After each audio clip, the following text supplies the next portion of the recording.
Welcome, welcome. This is my first Lord of the Rings Heroes of Middle-earth videos.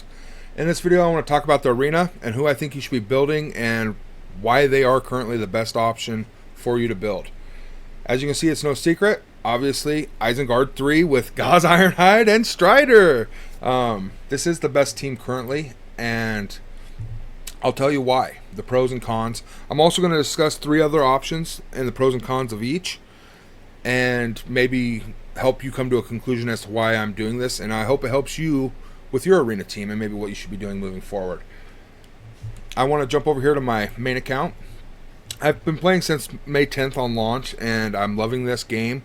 The lore of Middle-earth and Lord of the Rings has been a big part of my life. As I am older, not to age myself, I really enjoy it, and I just kind of want to share some of my experiences to help you make better decisions in this game moving forward. If you're free to play, light spender, or well, you know what I mean, I think this could help anybody. But starting out here, I want to talk about the one team you shouldn't use and why. The pros and cons of it, that type of thing. There will be other videos explaining more in depth what each team does and what I've seen through my experience and what you can come to expect of it. But as it pertains to arena, Road to Rivendell is not a great option. You can punch up heavily against these guys, 1,000 or 2,000 points, power level, easily. And it just gets worse and worse as more gear and more investment in other teams comes about. So I would not recommend Road to Rivendell at all.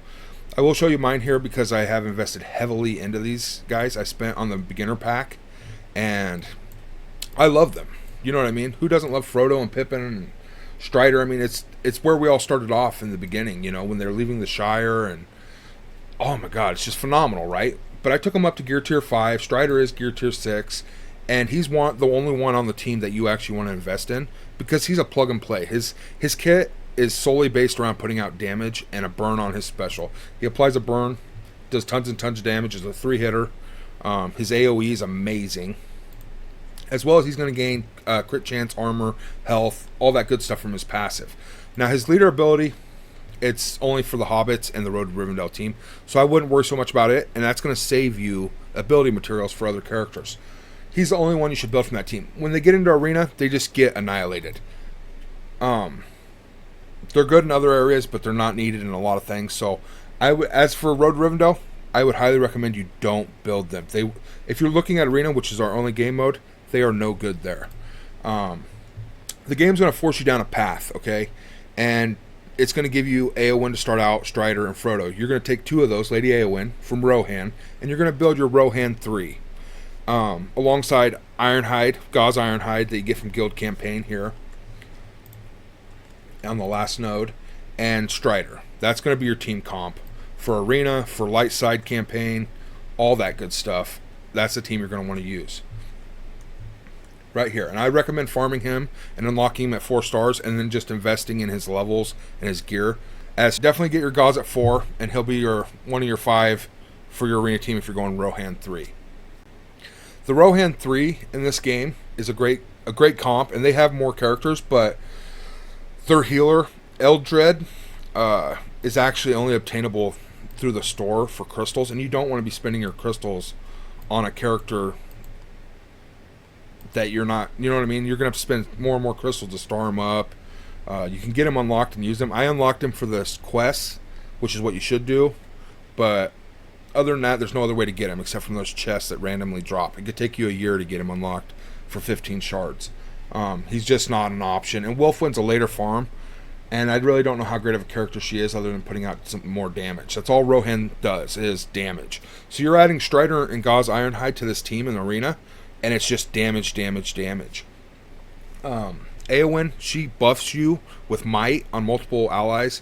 Aramir summons a 6th character to your side. He's real squishy and gets destroyed, but it's more damage. He hits like a brick shithouse, essentially. And Eothane is your tank. He's very squishy.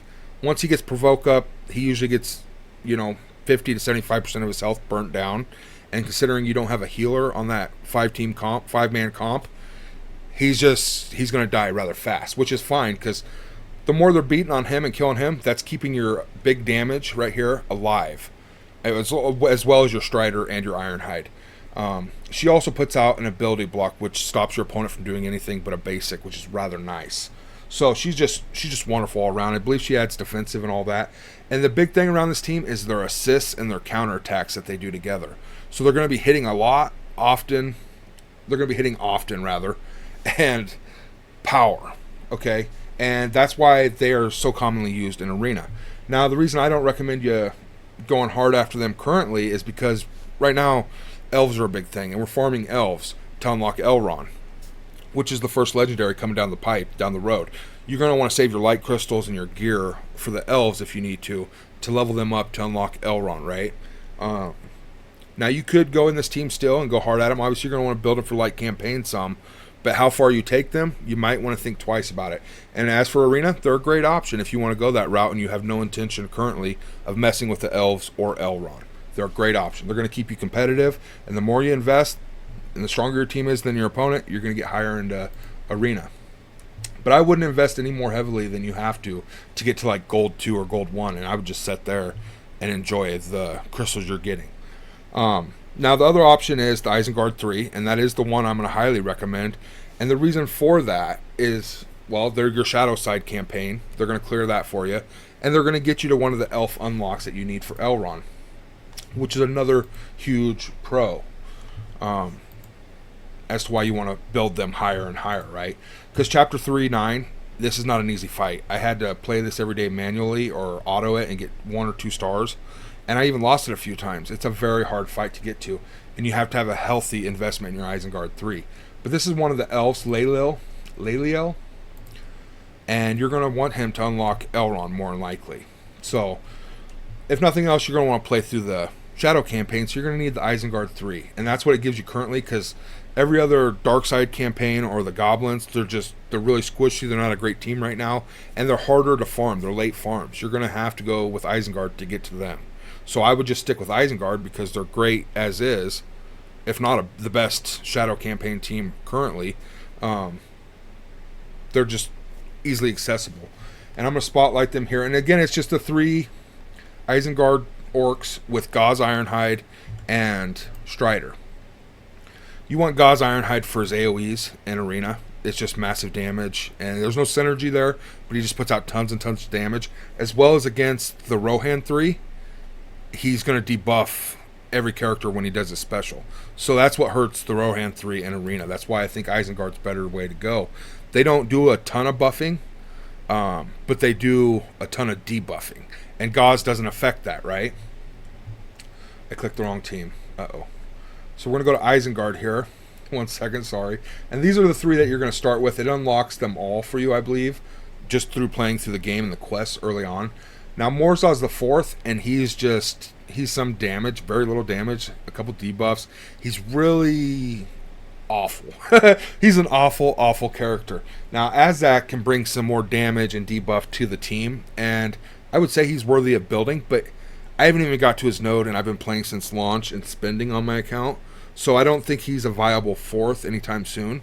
And by the time he is, there may be better options. So I would stick to these Isengard 3 here starting out, and I would build them. I wouldn't stop building them because there's no other team, at least for another month or 2. I mean, you can get to the Mordor team, and they're great, but once you switch over to build them, this team's going to fall off, and you're going to be stuck in your Shadow campaign.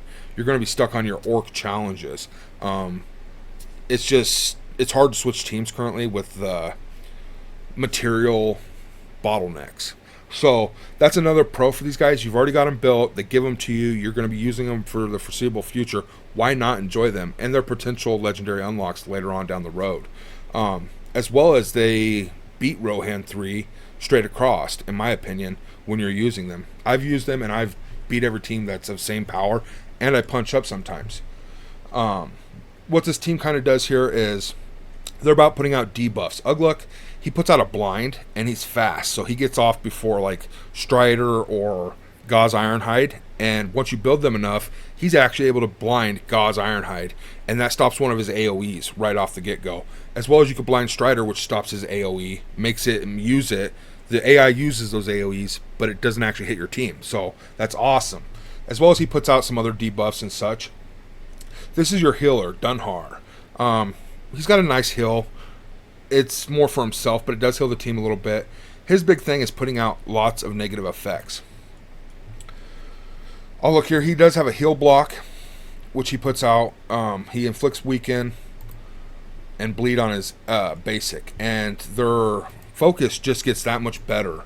Constant. Every time he does a move, he's putting out a negative effect. Your team's healing for 2.5% of their health. Ugluck, also upon being attacked, actually puts out a bleed of some sort or such. Inflict weak mind for 1 turn on the attacking enemy. So that's a negative effect going out when it's not even your turn, which is healing you for 2.5%.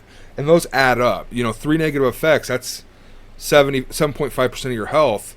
That's an attack that they just healed from. And every attack you can put off, essentially, is going to make you win the fight. You're going to beat the Rohan 3 pretty easily, pretty handily. And you're not saving their gear. You're investing those shadow crystals. Whereas you're saving your light gear for your elves more than likely. So that's what puts this team actually above the Rohan 3 and why I recommend you use them. They win. You're not saving their gear, so you're going to be putting it into them. You need them for Shadow Campaign. You need them for challenges daily.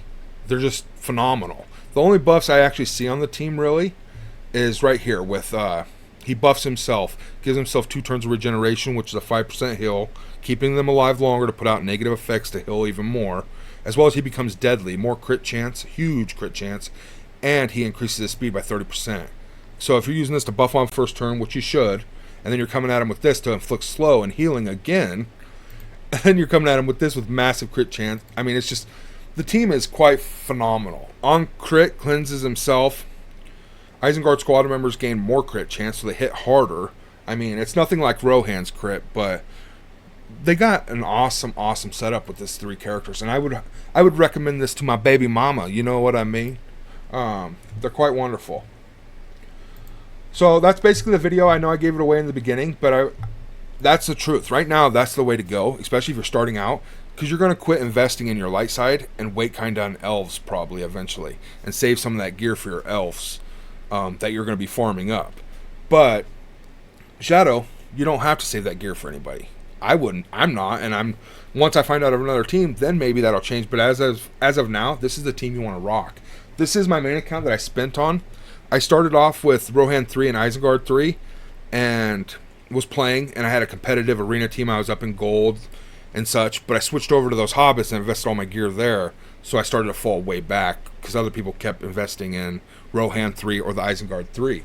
But as you can see on my free-to-play, I started this a week after, so it's been playing a lot less. It's in a different seed or a different arena shard, and they are just dominating, right? I mean, I'm probably going to be able to get into this mythic or mithril part here, I'm hoping anyway, is my goal.